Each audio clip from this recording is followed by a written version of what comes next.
Forgot. It's refreshing that it wasn't me that messed it up. Well, you must be a good man because the Fighting Irish of Notre Dame is coming on today. They're going to be playing around 12:30 or so football. Well, hopefully I'm a good luck charm. Yeah, I hope so too. Yeah, Did you play? You played for them, right? I did. Yeah, back in long, long time ago. Although it seems like yesterday. Was it like it? I've never played it, but I've seen it, and I see it as like aggressive. Was it was it formative for you? Do you think? Yeah, I think I mean, football is an American game, so rugby and soccer and stuff like that are over on the European side, but it's a form of football is not as nearly as aggressive as rugby, I don't think. Yeah. My son Bo never played football, but he played rugby. He was a scrum half and really enjoyed the game. And but of all my children, he was the only one that played rugby. I was the only one that played football, and the other kids were weightlifters or baseball players. Um, is that like was your dad sporty, or like where did you pick up sport in college? Because obviously it's seems to have trickled through to your offspring as well. That like sport Yeah. is the mainstay. Yeah, my dad was he was the football player in college, high school and college, Yeah. and then very big sport. The Burgeners were Swiss, and they migrated over to the United States, and most of them were farmers or coal miners, that type of thing, and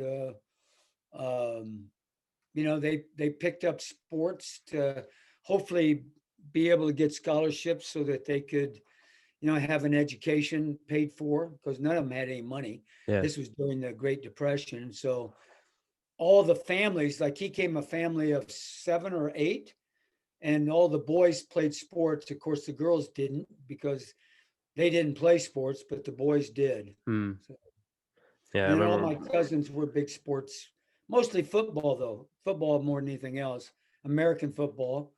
And then I played basketball and ran track and field and played baseball as well.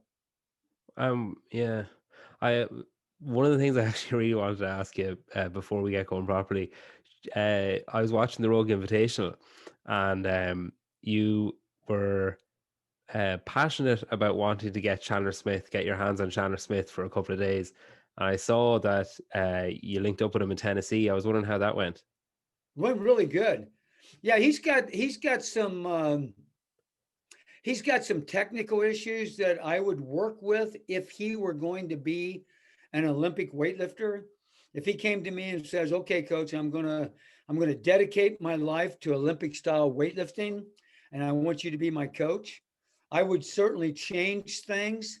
Uh, but with him being a CrossFitter, and I mean, he's much like Rich Froning. I mean, Rich Froning's got one of the weirdest, awkwards pulled into the hips that I've seen, but his explosion and his extension and his speed under the bar is astronomical. So I wouldn't change a thing with Froning because he's a CrossFit athlete. Hmm. And I would probably say the same thing would be, I would do that with Chandler as well, but I would give him probably more technical Hmm. work, where he could improve on his overall lifts. But I wouldn't go all out in training him the same way I train an Olympic style weightlifter. Do you think then that because obviously if you want to be an Olympic weightlifter, the main aim is to lift as heavy as you humanly possibly can, whereas when you're a CrossFitter, you need to lift, you know, really heavy, but you also need to maintain all your other facets and keep everything balanced and balance those or spin those plates. So do you think that a point comes with a CrossFitter where you can just say like, that's fine, like you could get stronger, but that's fine where you are? Right.